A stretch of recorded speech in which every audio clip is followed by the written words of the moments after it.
Are you having trouble masking your Siser Printable heat transfer vinyl? Hi, I'm Brooke from Heat Transfer Warehouse, and I'm here to provide you with some tips and tricks when working with printable heat transfer vinyl. Stay tuned. Printable vinyl is a great option when you're looking to do full color designs, but sometimes there's a little learning involved. The first thing you're going to need to learn, how to mask your weeded design.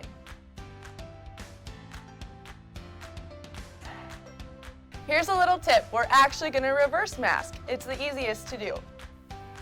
Lay your mask sticky side up on the table, then bend your weeded design hot dog or hamburger style and lay it down. The next problem you might run into, your transfer mask is not sticky or it's too sticky. The solution, make sure you are using the transfer mask that is recommended to go with your printable vinyl, not just the transfer mask that you have laying around your house. Your design will transfer much easier this way. Is your printed design not wanting to transfer to the mask after you've squeegeed it? Are you squeegeeing like this? Well, first of all, you have to put some elbow grease into it. Make sure you are using pressure and covering all sections with your squeegee. Is it still not wanting to transfer? Try the grip and rip method.